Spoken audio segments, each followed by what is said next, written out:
When a nation is isolated, the world often views it as a moment of weakness, as if the absence of alliances, the lack of external validation, and the deliberate distancing from global narratives somehow signify inferiority. But this is only a surface-level interpretation, because in the deeper layers of existence, where resilience is shaped and identities are tested, isolation serves a very different purpose. It becomes the forge, a crucible in which strength is not only formed but revealed. Just as a sword is not made sharp in open air but in fire and under pressure, so too are nations and individuals tempered in the silence of solitude. When external voices fall away, when distractions are removed, one hears clearly the voice within. In this quiet space, choices become deliberate, direction becomes intentional, and power is not borrowed. It is self-made. India's journey through such moments has never been about loud proclamations or immediate retaliation. It has often been about endurance. It has been about remembering that validation does not come from others' opinions, but from a timeless awareness of one's own roots. When attempts were made to isolate India economically, politically, or diplomatically, those behind such efforts believed that by removing external support, India would bend. But they misunderstood the nature of endurance. They mistook silence for submission. In truth, the silence was contemplation, the pause was preparation, and the restraint was wisdom. India did not need to raise its voice. It simply needed to wait and let its actions speak louder than any manufactured narrative. There is a misconception in today's world that strength must be loud, that influence must be aggressive, that relevance must be constantly asserted. But strength that is reactive is not truly strong. It is fragile and temporary. The strength that grows in isolation, however, is sustainable, because it is not built for the sake of appearances. It is built for survival, for evolution, for alignment with deeper purpose. India's restraint in the face of pressure has not been an absence of courage, but the highest form of discipline. It has shown that it is possible to remain calm while the world provokes, to remain centered while others attempt to destabilize. Isolation, in this sense, becomes a filter. It removes the unnecessary. It tests one's commitment to principles. It challenges the illusion of dependence and demands the cultivation of inner resources.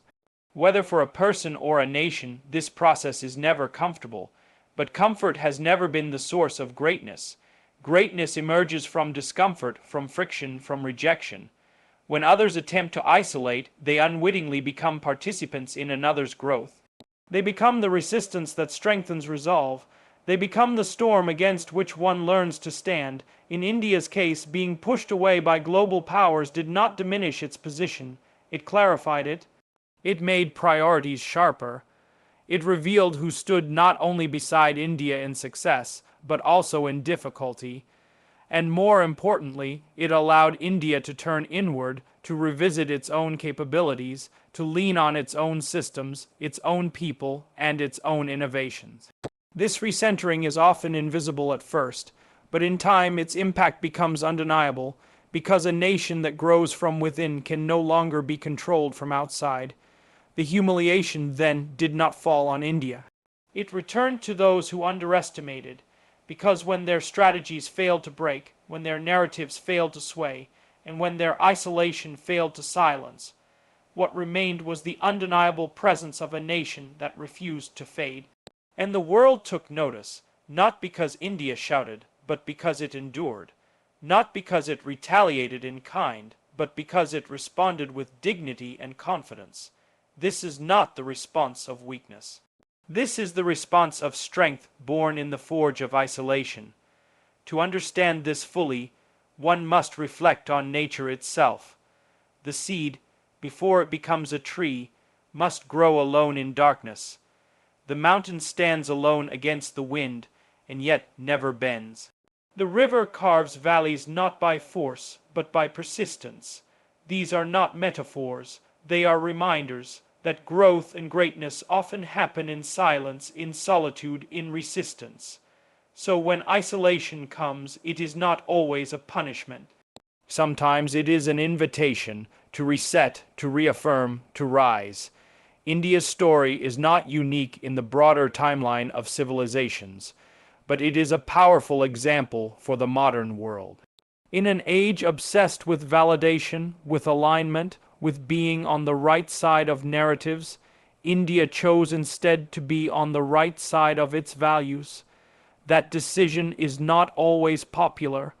It is rarely easy, but it is always powerful because values rooted in history, in culture, in identity. These cannot be shaken by external noise. They stand when the world shifts. They remain firm when alliances break. And in the end, they become the reason why attempts to isolate fail. To be isolated and yet unbroken. To be challenged and yet unmoved. To be provoked and yet peaceful. This is not just a diplomatic strategy. It is a spiritual one. It comes from deep-rooted confidence, not in the outcome, but in the process. Not in applause, but in integrity. And when a nation holds to that, the result is not humiliation. It is honor.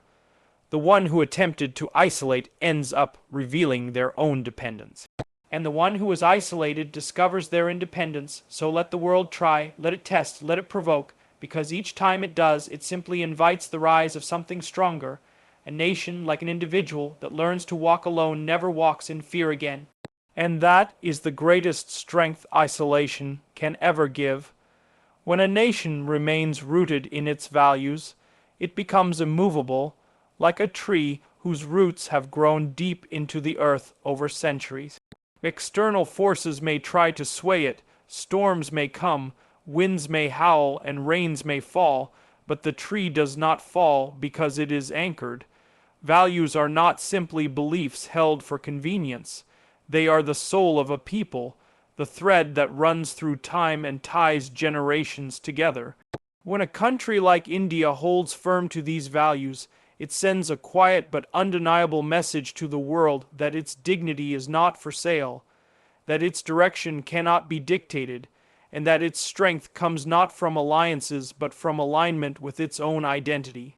In the modern geopolitical landscape, where interests shift rapidly and alliances are formed out of temporary convenience rather than lasting respect, it becomes tempting for nations to compromise on their foundational principles. It becomes tempting to bow, to bend, to adjust in order to gain favor or avoid pressure.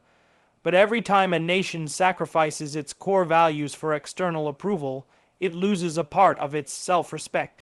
Over time, such compromise erodes not just the identity of a country, but its very ability to stand independently. This is why it becomes vital to understand that dignity, both for individuals and nations, is preserved not by loud defiance but by quiet consistency.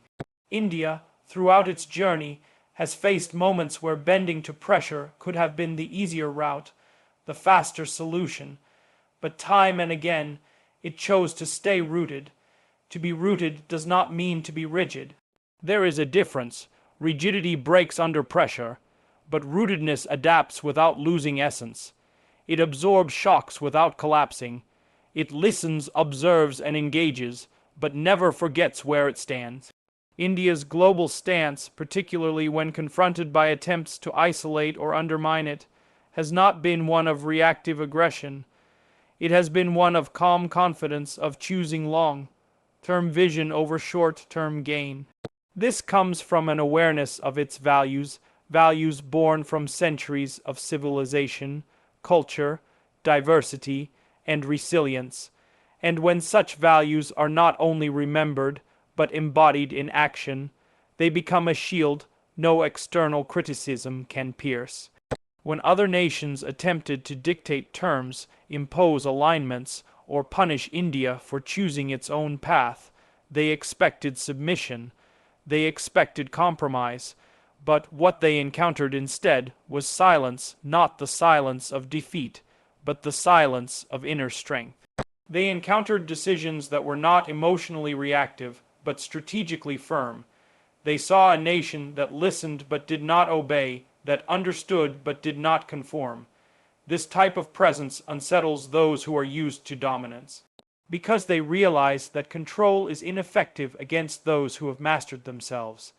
In any conflict, the one who does not abandon their principles holds the moral high ground. They become the mirror in which the other side sees its own instability.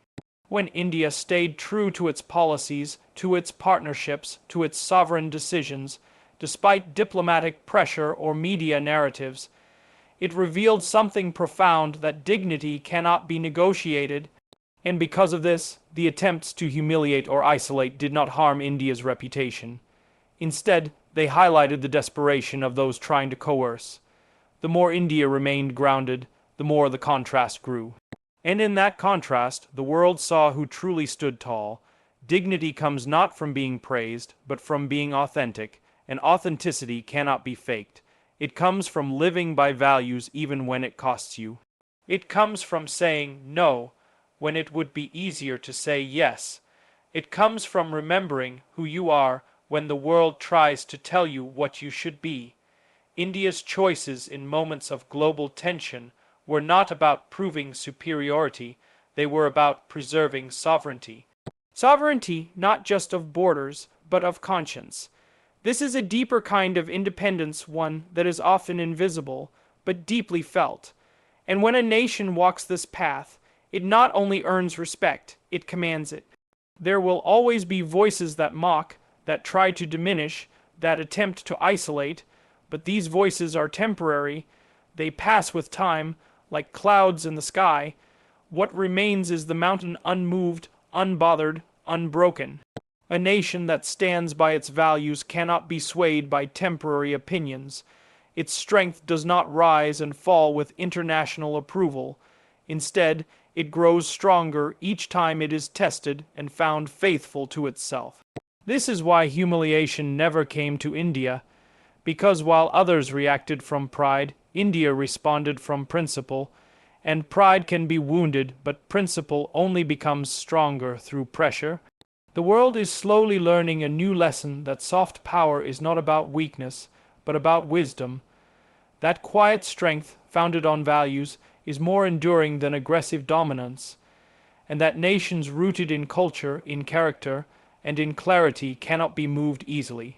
India did not need to shout to be heard, it only needed to stand, and by standing still in the storm, it revealed the instability of those who tried to move it.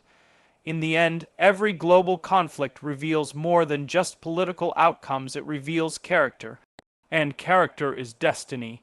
When a nation chooses dignity over submission, values over convenience, and silence over noise, it sets itself apart.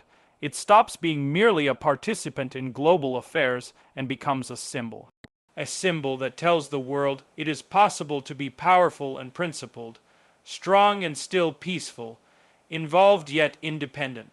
And this symbol becomes a lighthouse for others, for nations, for leaders, for people, reminding them that when you remain rooted in your values, you do not need to chase respect. Respect comes to you. So let the world try to isolate, let it attempt to pressure, let it misjudge, because none of that changes the foundation of a nation that knows who it is. And once the storm passes, what will be left standing is not the noise, not the narratives, but the quiet, dignified presence of a country that remained true, and in doing so, turned isolation into elevation, pressure into pride, and adversity into affirmation.